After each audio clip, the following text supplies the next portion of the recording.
si Reynold na iyong pakamamahalin at paglilingkuran habang buhay? Opo, Mayor. Reynold, bukas ba sa iyong puso ang pagpaparito upang makaisang dibdib si Bernadette na iyong pakamamahalin, paglilingkuran habang buhay? Opo, Mayor. Kayo ba ay handang arugain at palakihin ang mga anak na ipagkakaloob ng Diyos bilang mabubuting mamamayang Kristiyano?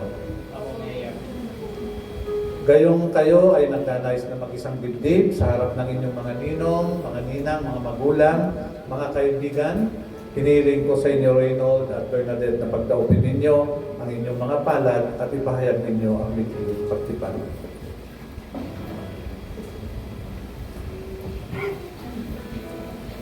Bernadette, sumasang-ayon ka ba na maging asawa si Reynold na naririto ngayon alinsunod sa batas at alituntunin ng ating bansa? Buong puso mo ba siyang tinatanggap bilang kanyang asawa? Buong puso ba ang pagkakaloob mo sa kanya ng inyong sarili bilang kanyang asawa? Reynold, sumasang-ayon ka ba na maging asawa si Bernadette na naririto ngayon alinsunod sa mga batas at alituntunin ng ating bansa?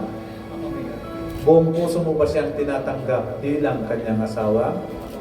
Buong puso ba ang pagkakaloob mo sa kanya ng inyong sarili bilang kanyang asawa?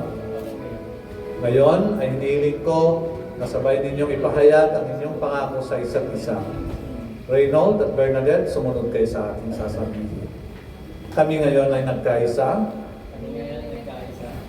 ng kalooban ng damdamin mula ngayon sa kaginhawaan at kahirapan, sa karamdaman at kalusugan, at sa lahat ng araw ng aming buhay.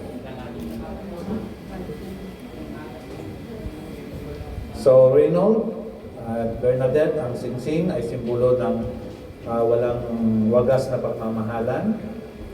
Wala tayong nagigiting kadugtong o kaya yung ibig sabihin nun, ang ikot ng singsing ay walang hangganan. So, ang makakatapos lang ng pagmamahalan ninyo ay kamatayan lamang. Kaya tandaan ninyo, palagi nyong isuot ito kahit saan, kahit nasa trabaho kayo o kahit nasa malayo kayong bansa, isuot nyo ang singsing na ito bilang tanda ng inyong pagmamahalan. So, ang singsing ay sagisag ng inyong pagmamahalan at katapatan sa isa't isa. Ito ay hugis bilog, nangangahulugan na walang patid na pagmamahalan. Siyempre, gawa sa ginto, nangangahulugan